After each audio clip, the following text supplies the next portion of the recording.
সুপ্রিয় শ্রোতা বন্ধুরা, কেমন আছেন সবাই? আশা করছি সবাই ভালো আছেন। আমিও কিন্তু ভীষণ ভালো আছি। চলে এলাম নতুন আরও একটি পর্ব নিয়ে। আপনারা শুনছিলেন ফাল্গুনী মুখোপাধ্যায়ের সেই বিখ্যাত উপন্যাস সাপ মোচন। আজ পড়ছি দ্বিতীয় পর্ব। গাড়িটা চৌরঙ্গীর একটা বড় দোকানের সামনে এসে দাঁড়ালো। মাধুরী নামলো মহিনকে নিয়ে। দারোয়ানরা সবাই সেলাম জানাচ্ছে। উমেশবাবুর 3 ছেলে, 1 মেয়ে মাত্র। অতীন, যতীন, রতিন আর মাধুরী। মাধুরী সবার ছোট, তাই সকলের আদরের। বাবা মার কথা তো না বলাই ভালো, দাদারাও ওকে অত্যন্ত স্নেহ করে। কেহ কখনো ওকে এতটুকু কড়া কথা বলে না। বড়দার থেকে ও অনেক ছোট, তাই বড়দার স্নেহটা আরও বেশি ওর ওপরে। বৌদিও। বড় বৌদি জমিদার বাড়ির মেয়ে, সুন্দরী, সুলক্ষণা এবং সদ্গুণশালিনী। আর এই বধূটি আসার পর থেকে উমেশবাবুর উন্নতি আশাতীত হয়ে উঠেছিল। বড় বধূর সম্মান ও বাড়িতে বেশি। একমাত্র পুত্র সন্তান, 3.5 বছরের। মেজ ছেলে উচ্চশিক্ষিত, কলকাতায় এক বিখ্যাত ব্যারিস্টারের কন্যাকে বিয়ে করেছে। সন্তানাদি এখনও হয়নি। শীঘ্রই সস্ত্রীক বিলাতে আমেরিকা যাবে বেড়াতে। কিছু বিদ্যাশিক্ষারও ইচ্ছা আছে। খেলাধুলায় ঝোঁক বেশি, ভালো ক্রিকেট খেলতে পারে। ব্যারিস্টার কন্যাটি বিলেতি ঢঙে মানুষ হয়েছে। বাড়ির চাল চলন তার খুব পছন্দ নয়, তবে যতদূর সম্ভব মানিয়ে চলতে চায়। ছোট ছেলে রতিন MA পাশ করে সঙ্গীত চর্চা করছে। ওদিকে খুব ঝোঁক ওর। লখনৌয়ের একজন বিখ্যাত ব্যবসায়ীর কন্যার সঙ্গে বিয়ের কথা চলছে। আগামী অগ্রহায়ণেই হতে পারে। ছোট মাধুরী উইমেন্স কলেজে IE পড়ে। গাড়িতে আসে যায়। এখন পূজার ছুটি, তাই অখণ্ড অবসর ওর। গিন্নিমা পূজা পার্বণ নিয়েই ব্যস্ত থাকেন। বড় বধূই সাহায্য করেন, আর মাধুরীও করে সাহায্য। বাড়িতে নিত্য পূজা তো আছেই, তাছাড়া ওর নিজের তপজপও যথেষ্ট আছে। তাই বাড়ির মধ্যে আলাদা একটা ঘরই আছে ওর জন্যে। অত্যন্ত ভক্তিমতী নিষ্ঠামতী মহিলা। কেউ যদি বলে আপনাকে ভালো কীর্তন শোনাবো, তা তৎক্ষণাৎ তাকে লুচি মিষ্টি খাইয়ে দেবেন। আর কীর্তন শোনালে তো কথাই নেই, পোলাও কালিয়া খাওয়ান। নিত্য গঙ্গা স্নান করে আসেন, তাই কালীগঞ্জে ওর বাড়ি করা হলো না। গঙ্গা দূর হয়ে যাবে। দক্ষিণেশ্বর প্রতি শনিবার যান শ্রী শ্রী রামকৃষ্ণদেবের সাধনপীঠ দর্শন করতে। কথা মত ওর প্রায় মুখস্থ, কিন্তু নিজে তিনি মোটে লেখাপড়া জানেন না, সব পড়িয়ে শোনেন।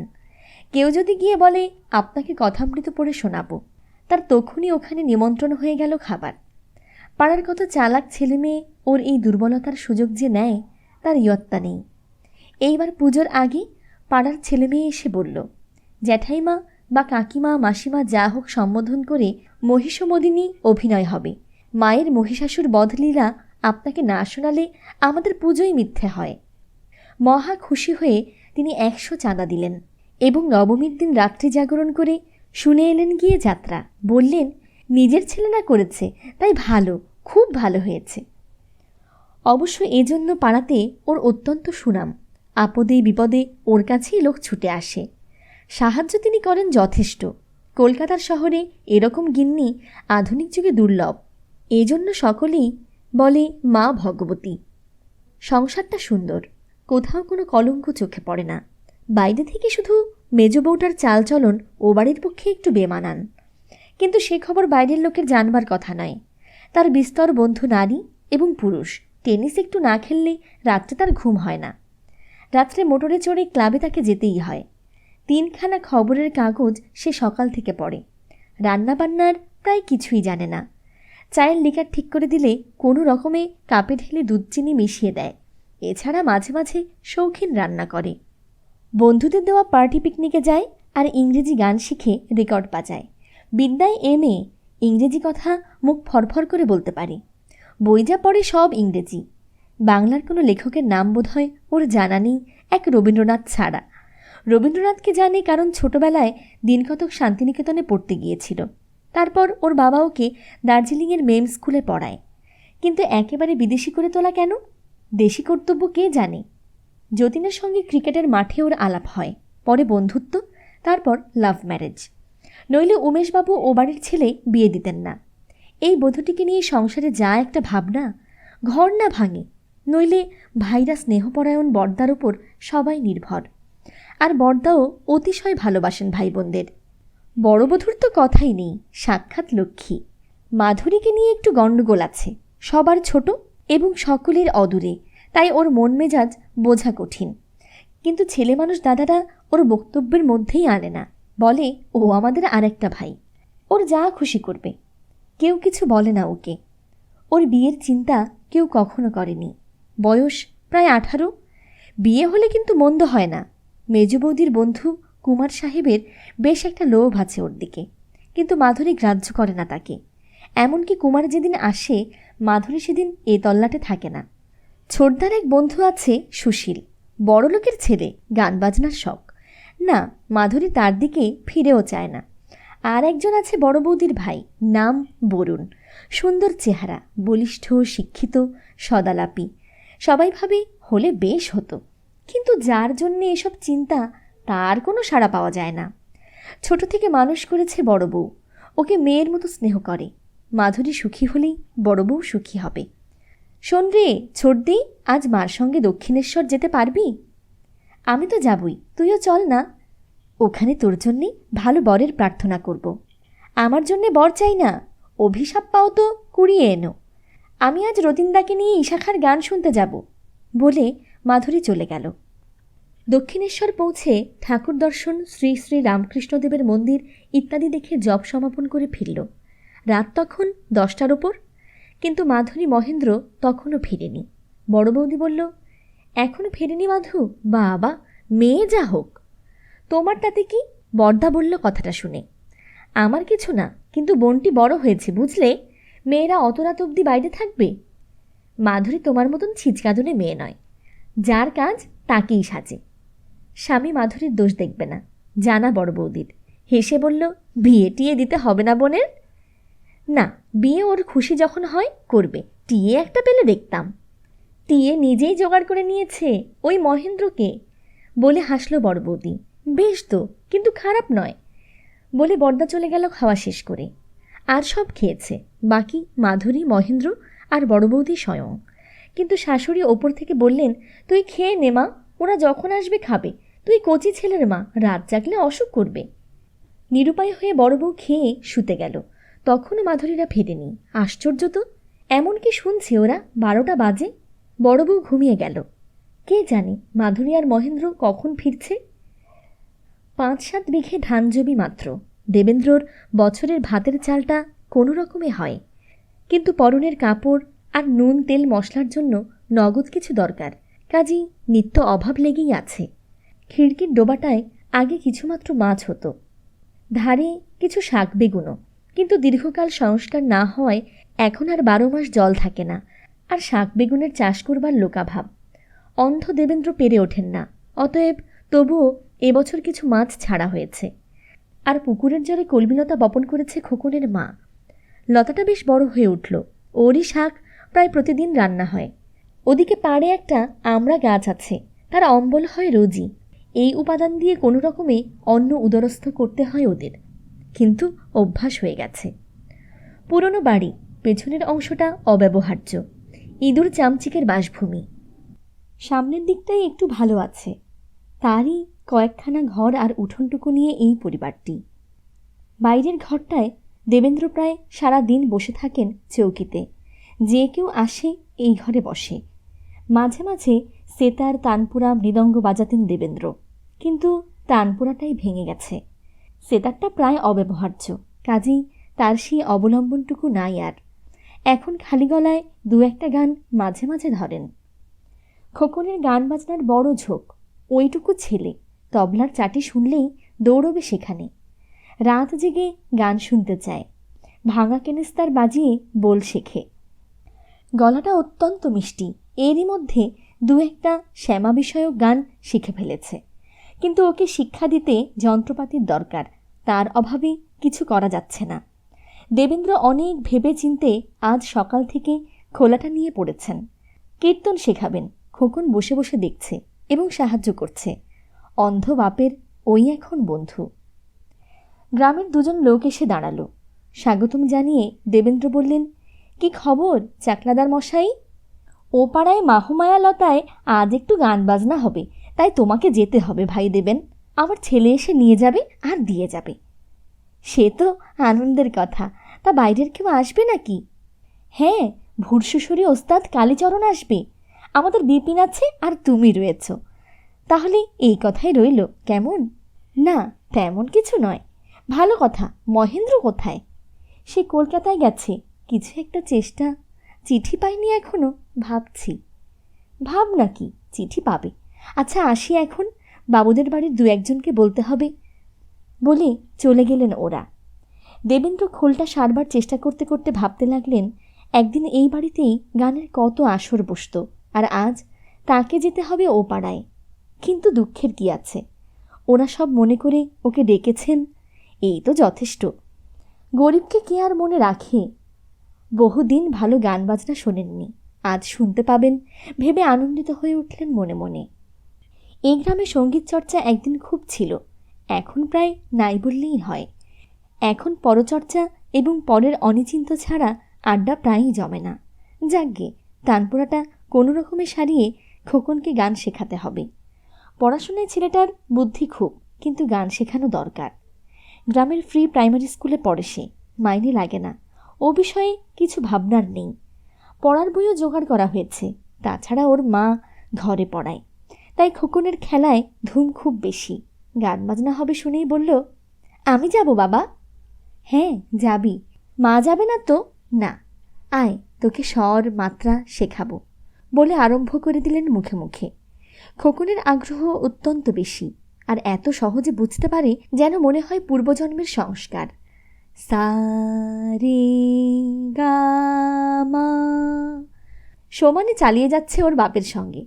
ওর মা ভেতর থেকে একবার উঁকি দিয়ে দেখল, ও একনিষ্ঠ সুরসাধকের এখন ওই শিশুটি সম্বল। অথচ কত ভালো গান উনি গাইতে পারেন। চোখে জল আসছে, সামনে এগিয়ে এসে বলল, স্নান করো, বেলা হয়ে গেছে। হ্যাঁ যাই। গা মা পা ধা তাল দিয়ে চলেছেন দেবেন্দ্র, আর খোকন ঠিকমতো অভ্যাস করছে। অপূর্ব কণ্ঠস্বর ভগবত, কি মিষ্টি যে লাগছে কচি মুখে। সাধারণ বদরি বেদিতে যেন ওই পিতাপুত্র, ওই গুরু শিষ্য। খোকন গাইছে, শ্মশান ভালোবাসিস বলে ওরা শ্মশান করেছি রীতি, শ্মশান সিনি শ্যামা নাচবি বলে নিরবধি, শ্মশান ভালোবাসিস বলে। ঝরঝর জল পড়ছে দেবেন্দ্রের দৃষ্টিহীন চোখ থেকে। জানালা পথে চেপে আছে যেন আকাশ উজ্জ্বল করা জ্যোতির্ময় শ্যামামূর্তি।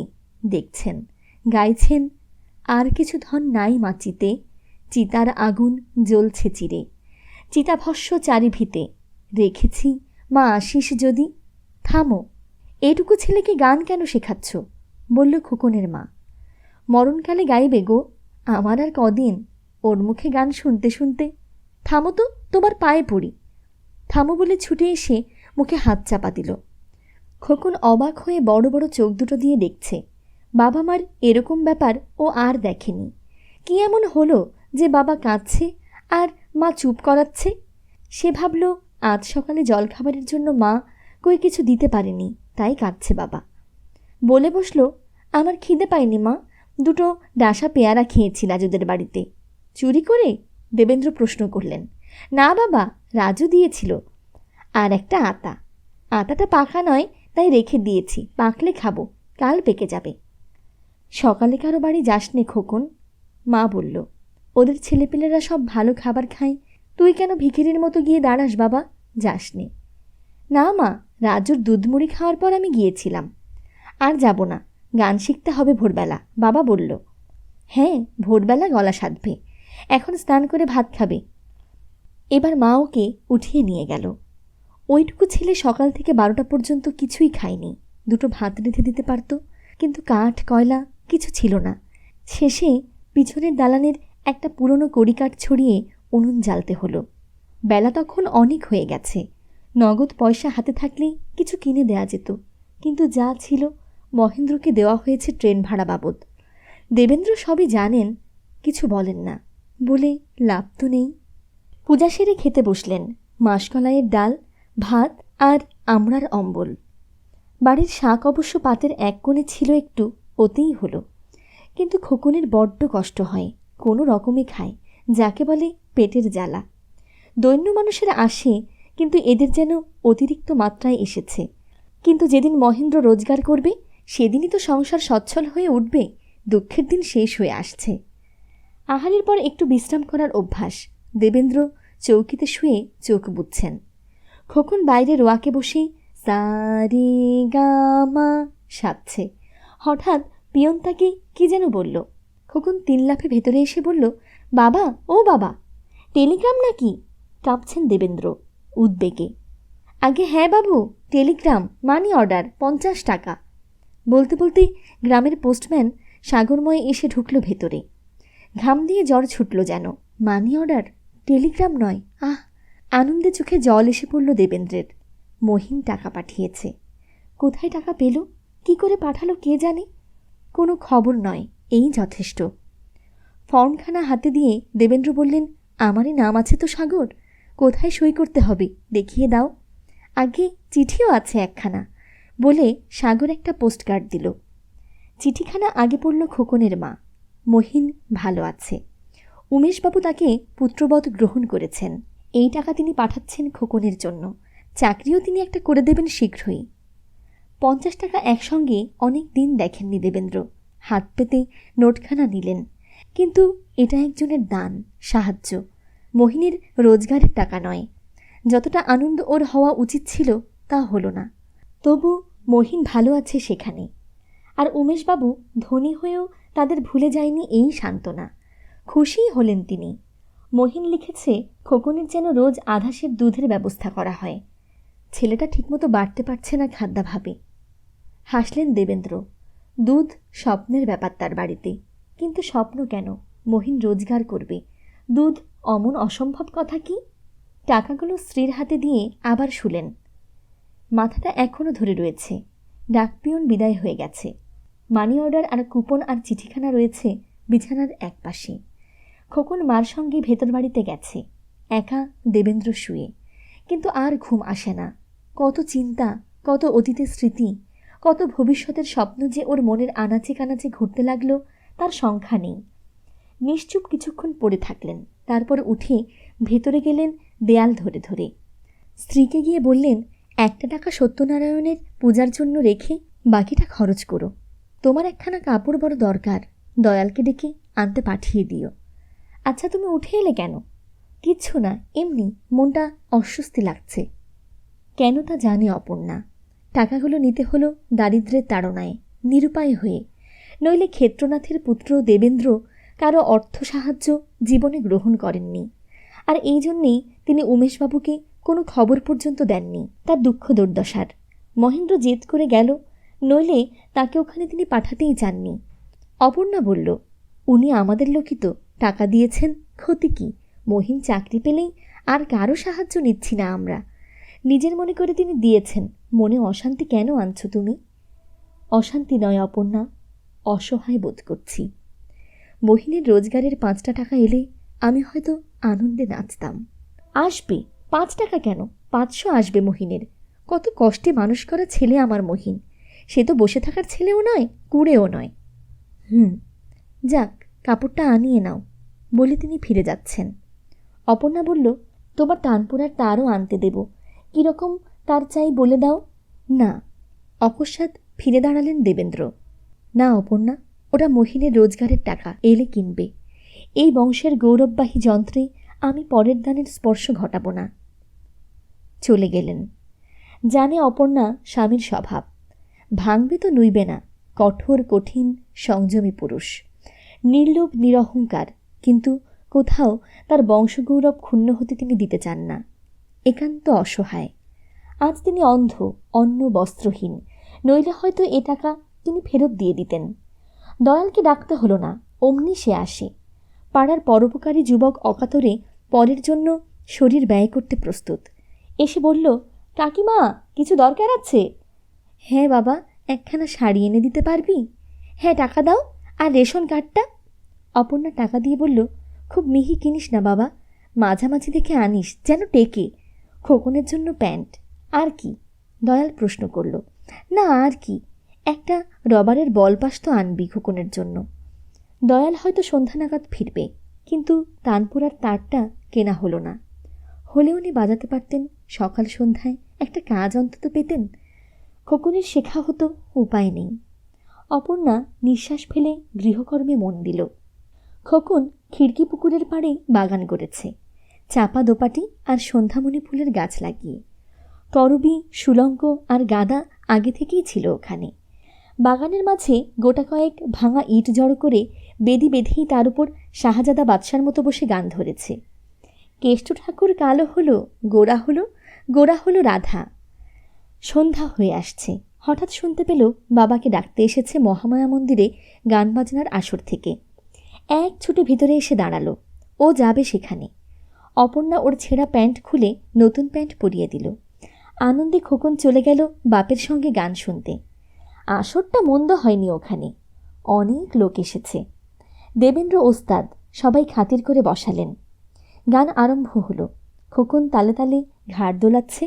অবশেষে বাবার সঙ্গে গলা মিলিয়ে গাইতে আরম্ভ করে দিল। সবাই অবাক, সঙ্গীতে অসাধারণ প্রতিভা তার। আশ্চর্য তো, খুব বড় গায়ক হবে, বলল একজন।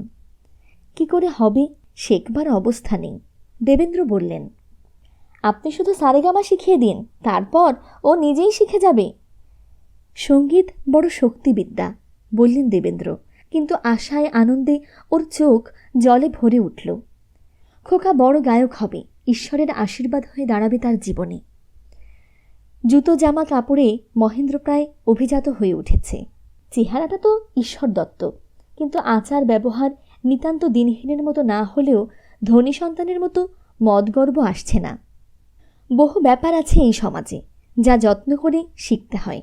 জন্মাবধি যাদের অভ্যাস, তারাই এইসব ভালো পারে।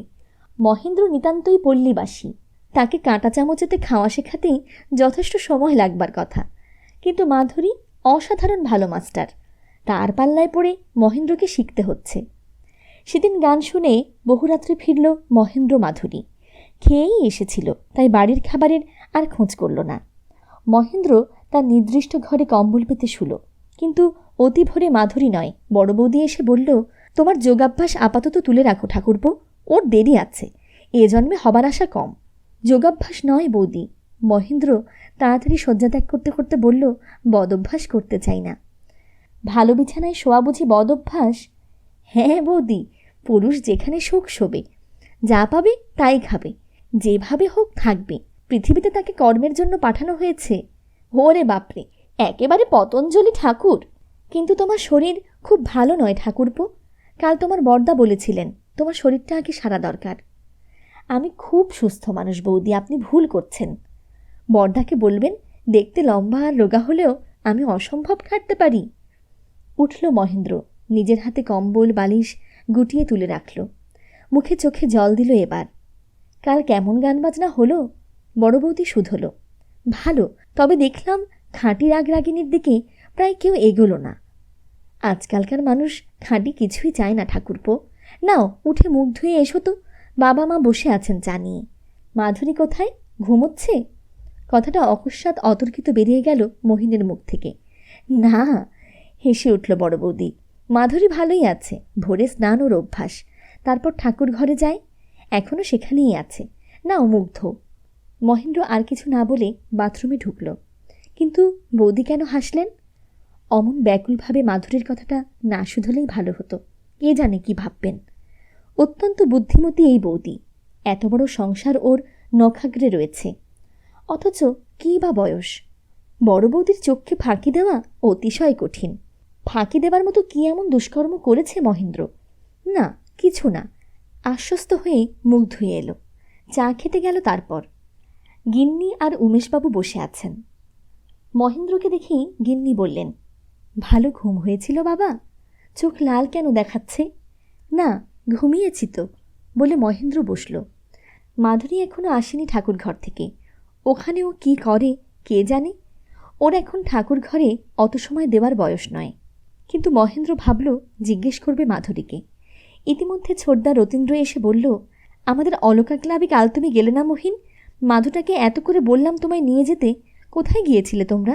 চলো সঙ্গীতালয়ে, বহু বাজার। আমাদের ওখানে গেলে না কেন? কাল ভালো গাইয়েছিল একজন। তোমাদের দত্ত সাহেব তো, ওর গান আমাদের শোনা আছে। গলা তো নয়, যেন ফাটা হাড়ি। লোকটার গান গাইতে লজ্জা করে না? কথাগুলো বলল মাধুরী। স্নান করে ঠাকুর ঘর থেকে ফিরছে, অঙ্গে ওর ধূপ সুরভি, হাতের মুঠোয় এক মুষ্টি শেফালি ফুল। টেবিলের ওপর সেগুলো নামিয়ে বসল। রতীন্দ্র বলল, ভাঙা গলা পুরুষের লক্ষণ জানিস? রাগিনী যেমন রূপ ধরে ওঠে ওর গানে।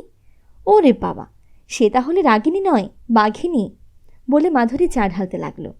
রতীন জানে কথায় ওর সাথে পারা যাবে না, তাই মহিনকে বলল, তুমি একবার দপ্ত গান শুনবে মহিন, বুঝলে? আমার সঙ্গে যেও আজ বিকেলে। না, আজ আমাদের হাওড়া যাবার প্রোগ্রাম আছে, বেলুর মঠ দেখতে বলে মাধুরী কথাটা কাটিয়ে দিল। মহেন্দ্র কিছুই বলেনি, ধীরে ধীরে চা খাচ্ছে। দাদা চিঠি পেয়েছে? শুধলেন উমেশবাবু। আগে না, দাদা আমার চিঠি হয়তো পেয়েছেন, আজ জবাব দিলে আমি কাল পাব। খোকার জন্য মন খারাপ করছো বাবা? শুধলেন গিন্নিমা। না, হ্যাঁ ওটার কথাই মনে হয়। মহিন সলজ্জে হেসে জবাব দিল। বেলুড়ে কি কাজ তোমাদের? রতীন প্রশ্ন করল আবার।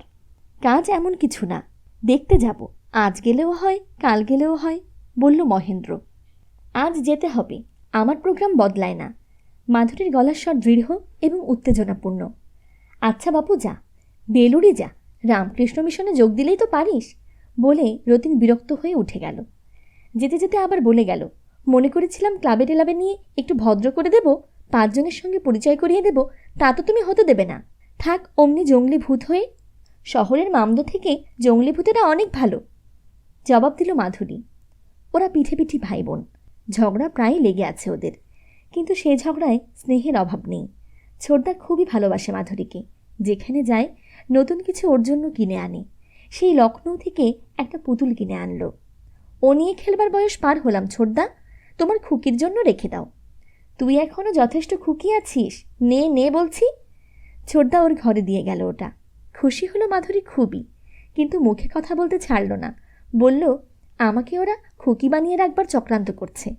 ছোটদা সেই চক্রান্ত সভার প্রেসিডেন্ট। আমি না, বড়দা বলল ছোটদা। আগে তোমার ইচ্ছা নয় যে আমি বড় হই, শাড়ি তো তুমি কিনে দিতে চাইতে না, এখনও তুমি স্বীকার করছো না যে আমি বড় হয়েছি।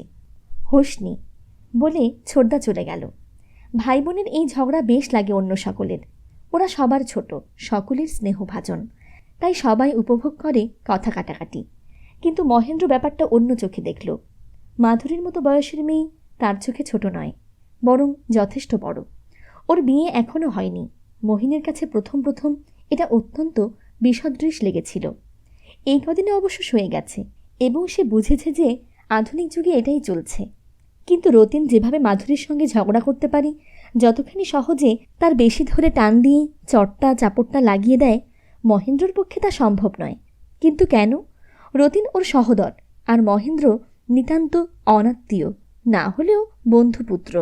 মাধুরীর পক্ষে সহজ ভ্রাতাভগ্নী ভাব কেন মহেন্দ্র আনতে পারছে না? নিজেকে কঠোর প্রশ্ন করেছে মহেন্দ্র। 2-3 দিন থেকে এটা অপরাধ হচ্ছে তার অন্তরাত্মার কাছে। নিজেকে এমন নিচু করা মহেন্দ্রের। মাধুরীর তরফটা সে ভেবে দেখল। সে ঠিক সহদরার মতো ব্যবহার করে, সহজ সরল সুন্দর। মাধুরী উঠে বলল, চলো, তোমার সেই গল্পটা শুনতে হবে। কিসের গল্প রে মা? উমেশবাবু শুধালেন। খুব ভালো গল্প বাবা, ধান গাছ আর ক্ষেত্রে কাঁকড় ধরার গল্প। পানকৌড়ির ডুবসাঁতার, কাঠঠোকরার কটকট, তার সঙ্গে দোয়েল পাপিয়া বউ কথা কাও পাখির গল্প। ও এত সুন্দর করে বলে বাবা যে শুনলে তুমিও শুনতে চাইবে। ও যা শোনগে। মহেন্দ্রকে নিয়ে মাধুরী চলে গেল। বড় বউ হেসে বলল, পাড়াগা সম্বন্ধে মাধুরীর একটা স্বপ্ন আছে বাবা, ও কখনো দেখেনি কি না? হ্যাঁ মা, কলকাতার বাইরে ও যদি গেছে তো দার্জিলিং কিংবা দিল্লি, পাড়াগা দেখেনি। আমি একবার ওকে বলেছিলাম আমাদের গ্রামের পাশ দিয়ে কুন্তি নদী বয়ে যায়। তা শুনে বলল, সে নদী আমি দেখবই বউ। কুন্তি, মহাভারতের কুন্তি, দেখতেই হবে। বললাম, সেইটা একটা খাল বিশেষ। শুনে ওর চোখ ছলছল করে উঠল। বলল, কুন্তির মতো গরবিনী মাকে তুমি খাল বলছো? ছি। সেই থেকে আমি খুব সাবধানে ওর সঙ্গে কথা বলি বাবা। মা বাবা দুজনেই হাসলেন। মা বললেন, ওকে নিয়ে ভারী মুশকিল রে মা। কোথায় গিয়ে পড়বে, শ্বশুরবাড়ি কেমন হবে, বড় ভাবনা হয় আমার। তোমার ছেলেরা তো বলেন ওর বিয়েই দেব না। তুমি ভাবছো কেন মা? ওরা বলে মাধুকে নিয়ে আমরা 4 ভাই, মাধু আমাদের বাড়িতেই থাকবে, বিয়ে ওর দেব না। তা কি হয় মা? মেয়ে হয়ে জন্মেছে, বিয়ে তো দিতেই হবে, তবে যতটা সম্ভব দেখে শুনে দিতে হবে। তারপর অদৃষ্ট আর কেউ কিছু বলল না। কেমন যেন গুরুগম্ভীর হয়ে উঠল আসরটা। তারপর উমেশবাবু বললেন, অতীন কি বেরিয়ে গেছে বৌমা? হ্যাঁ বাবা, কিসের যেন কন্ট্রাক্ট নিয়েছেন, ভোরেই বেরিয়েছেন। মেজ ঠাকুরপো যাবেন বোম্বাই, ওদের খেলা আছে। মেজ বৌমা যাবেন নাকি? গিন্নি প্রশ্ন করলেন। হ্যাঁ, যাবার জোগাড়ি তো করতে দেখলাম, এয়ারে যাবে শুনছি। এয়ারে? বড্ড আমার ভয় করে মা। এয়ারে কেন? ট্রেনে গেলেই পারত। ভয় করে আর লাভ নেই মা, সবাই এই যুগে এয়ারে চলে। বাকি রইলাম তুমি, আমি আর বাবা, বলে হাসল বড় বউ। বাবা চলুন আমরা একবার এয়ারে ঘুরে আসি, আমার ভারী ইচ্ছে হয় বাবা। তুই যা অতীনের সঙ্গে, আমাদের আর এ বয়সে এয়ারে পোষায় না মা, বলেন উমেশবাবু। তারপরই বললেন, মাধু শুনলেই বায়না নেবে আর আমাকে উড়িয়ে ছাড়বে। ওকে কিছু বলিস না বুঝলি? ওকেই বলতে হবে বাবা, তাহলে আপনারা যাবেন, আপনাকে একবার এয়ারে নিয়ে যাবার বড় স্বাদ, হাসল বড় বউ। কেন মা? হেসে শুধালেন উমেশবাবু। আমাকে উড়াবি কেন? বাবা, আপনি আমাদের জন্য এত সব করেছেন, সারা জীবন খেটেছেন, অথচ যুগের যে সুখ সুবিধে তা কিছু আপনি ভোগ করছেন না। সেই ভাতে ভাত খাবেন ফরাসে বসে, গুড়গুড়ি টানবেন, আর সেই হাত কাটা ফতুয়া গায়ে দিয়ে শীত কাটাবেন, আর আমরা সব নবাবি করে বেড়াবো। এ আমার ভালো লাগে না বাবা। বড় বউ মাথায় হাত দিয়ে বুলাতে বুলাতে বলল, অনেক দিন সে এসেছে এ বাড়িতে, কন্যার মতো বড় হয়েছে উমেশবাবুর ক্রোড়ে। শুধু বধূ নয়, আত্মজা দুহিতার মতো ওর আবদার বড় মিষ্টি লাগে উমেশবাবুর। আর বড় বউ সত্যি বড় ভালো মেয়ে, এ যুগে এরকম বধূ দুর্লভ। ছেলে মেয়েদের জন্যই মা বাপ যা কিছু করে মা। আমার কি নবাবি করার বয়স আছে? এখন হরিনামের মালা ঘোরাবো, শেষ কাজ মাধুরীর বিয়ে, তারপর আর কি। তোরা ভালো থাকলেই আনন্দ রে। আমায় 1 কাপ কফি দে তো, বলে বৃদ্ধ সস্নেহে বড়বধূর পিঠে হাত বুলিয়ে দিলেন। বড় বউ কফি তৈরি করছে শ্বশুরের জন্য। ওদিকে মাধুরীর কলহাসি শোনা গেল। ওদের গল্প বলছে নিশ্চয়ই, এবং সে গল্পে হাসির উপাদান আছে। কফির কাপটা এগিয়ে দিয়ে বড় বউ একবার ভেতরে গেল দেখতে মহেন্দ্র আর মাধুরী কিসের গল্প করছে। শীতবুড়ি এ গ্রাম ও বাড়ি সে বাড়ি ঘুরল। ও মা, তাকে কে চায়? বেরো। শীতবুড়িকে কেহ আশ্রয় দিল না। ঘুরে ঘুরে বুড়ি ক্লান্ত হয়ে পড়ল, পিপাসায় গলা শুকিয়ে গেছে। শীতে তো গলা শুকায় জানো। তারপর? মাধুরী হাসি মুখে বলল। জল খাবার জন্য বুড়ি গেল নদীতে। নদী ওকে দেখে দূর দূর করে তাড়িয়ে দিল, যা বেরো। কে তাকে জল দেবে? শীতবুড়ি নিরাশ হয়ে পুকুরের কাছে গেল। পুকুরও তাকে তাড়িয়ে দিল দূর দূর করে। কেউ জল দিতে চায় না। শীতবুড়ির চোখ ফেটে জল আসছে পিপাসায়। তারপর ওইখানে ছিল একটা পুরনো পাতকুয়ো। সে এসে বলল, বুড়ি, কেউ তো তোকে জল দিল না, আমি দেব, আয়, আমার জল খা। বুড়ি যেন হাতে স্বর্গ পেল। আকণ্ঠ জল পান করে আশীর্বাদ করল পাতকুয়াকে। শীতকালে আমার রাজত্বে সব জল ঠান্ডা হয়ে যাবে, কিন্তু বাছা পাতকুয়ো, তোর জল থাকবে উষ্ণ, সুখসেব্য। হ্যাঁ সত্যি, পাতকুয়োর জল গরম থাকে শীতকালে? মাধুরী শুধল, গরম নয়, উষ্ণ থাকে। তারপর শীতবুড়ি বসল গাছতলায়। সন্ধ্যা হয়ে আসছে, শীত পড়েছে দারুণ। শীতে বুড়ি কাঁপছে। রাস্তা দিয়ে যে যায় শীতবুড়ি বলে, বড় জোড়ি একটা কম্বল দাও না গো কেউ। কিন্তু কে দেবে? সবাই ভয়ে পালালো। শীতবুড়িকে কম্বল দিয়ে কে আর তোয়াজ করবে বলো? তারপর শেষে একটি গায়ের বউ ঘাট থেকে জল নিয়ে ফিরছিল। শীতবুড়ি তাকে বলল, যারে, বড় কষ্ট পাচ্ছি মা, কিছু দিতে পারো? বউটির দেবার কিছু নেই, বলল, আমি তো আঁচল গায়ে দিয়ে আছি মা, এরই একখানি নাও। বলে সে তার আঁচলের খানিকটা ছিঁড়ে দিল। বুড়ি গায়ে দিয়ে বাঁচল, বলল, বৌমা, আমার রাজত্বে যে যত দামি জামাকাপড় পরুক, আমি তাকে শীতে কষ্ট দেবই, কিন্তু খালি গায়ে আঁচল গায়ে দিয়ে কেউ শীত পাবে না। বউরা আঁচল ঢেকে তাদের খোকাখুকিকে শীত থেকে রক্ষা করতে পারবে। সেই থেকে পাতকুয়োর জল আর শাড়ির আঁচল বাংলার বধূদের সম্বল। এই দারুণ শীতে দামি জামাকাপড় বৌদের দরকার হয় না মাধুরী। শুধু আঁচল গায়ে এত শীতে? বিস্ময়ে চোখ কপালে উঠল। হ্যাঁ, শুধু আঁচলে, তাও ছেঁড়া। উঠতে হয় ভোর 5টায়। ঘর নিকানো, কত কি কাজ। ওই ভোরেই বাংলা পল্লীবধূর এই স্বরূপ আজও। পাতকুয়োর জালে হাত কনকন করে না? না মাধুরী, পাতকুয়োর বর রয়েছে, জল উষ্ণ, আমার লাগে হাত দিতে। ওখানকার সব বাড়িতেই এরকম? হ্যাঁ, কারণ সবাই গৃহস্থ প্রায়। কলের জল তো নেই, জামা কাপড়ও কম। এই তোমাদের গল্প? বলে বড় বউ হেসে ঢুকল ভেতরে। মাধুরী বলল, গল্প খুব সুন্দর বৌদি, গায়ের মেয়েদের সত্যি রূপটি ফুটে উঠেছে গল্পে। উমেশবাবু একটি বাগান বাড়ি খরিদ করলেন দমদমে।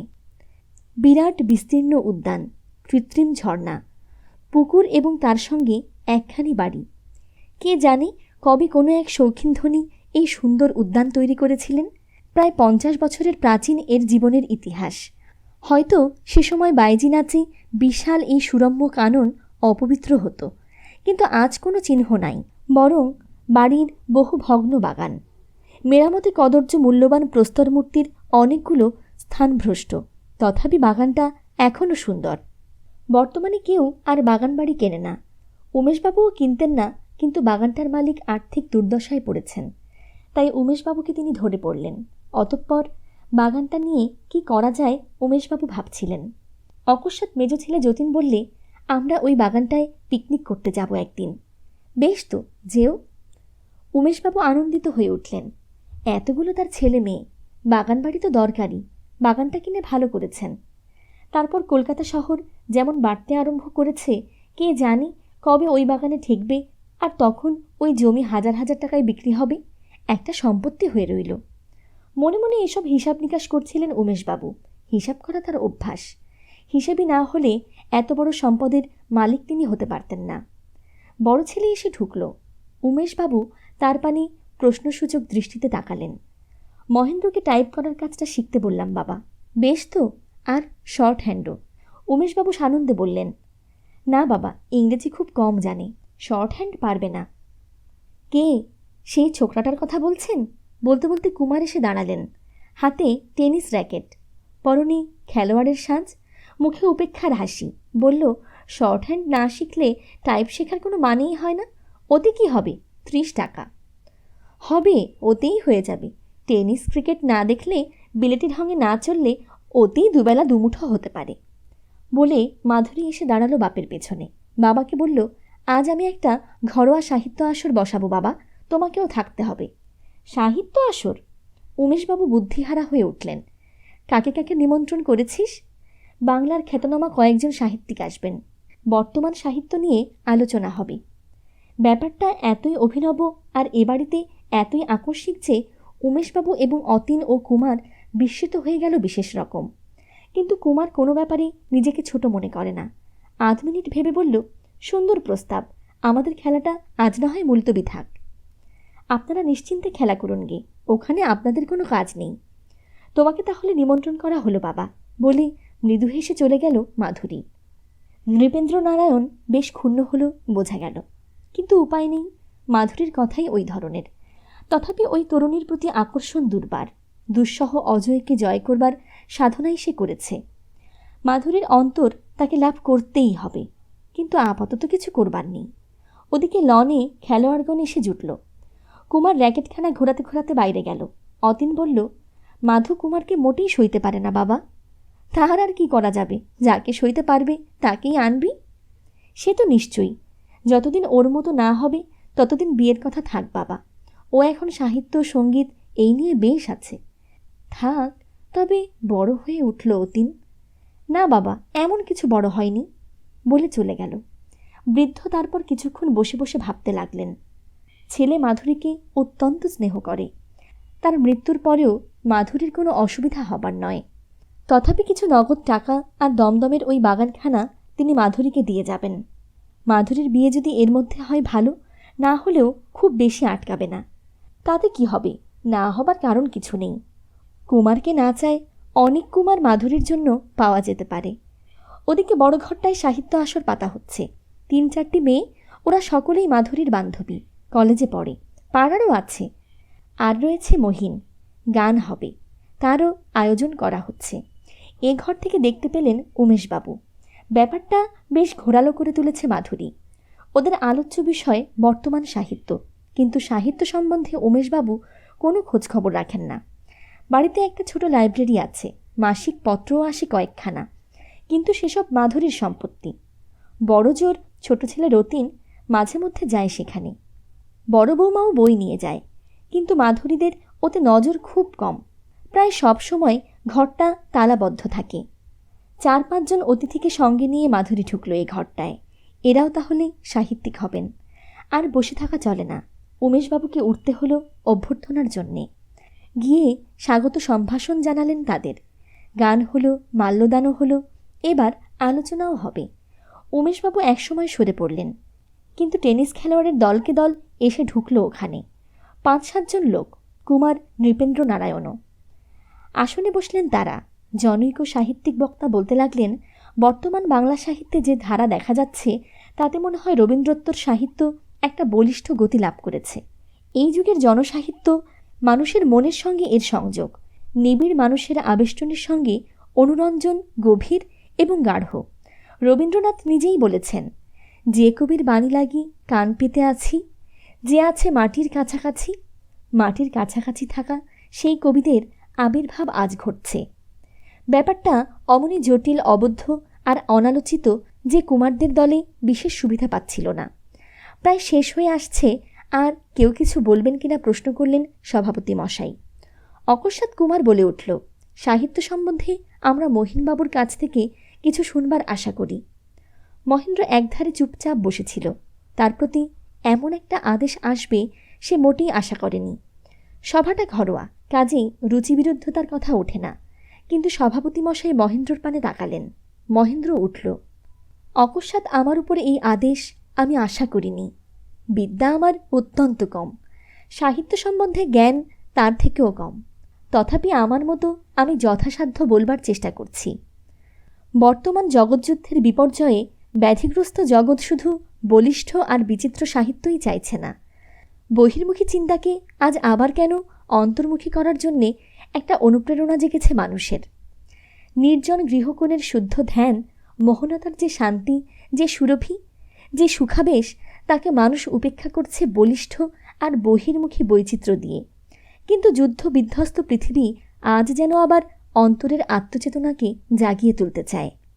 মানুষের মনের এই দাবিকে মেটাতে হলে শুধু বলিষ্ঠ আর বিচিত্র সৃষ্টি হলে হবে না, সেই সৃষ্টিকে করতে হবে শান্ত এবং সম্মানিত। সে হবে লোকসাহিত্য শুধু নয়, লোকাত্তর সাহিত্য। তার আবেদন আজকের শুধু নয়, আগামী শতাব্দীরও। তার আনন্দ আধুনিক নয়, অনন্তকালের। আমার মনে হয় মাটির কাছাকাছি আছেন যে কবিগণ, তারা অন্তরকে উদ্ঘাটিত করে অন্তরকে নন্দিত করবেন, আনন্দিত করবেন রসপিয়াসুদের। সুন্দর, হাততালি দিল কয়েকজন। বসে পড়ল মহেন্দ্র, কিন্তু মাধুরীর তীক্ষ্ণ চক্ষু কুমারের এই প্রস্তাব মাধুরীর বুঝতে মুহূর্ত সময় লাগেনি।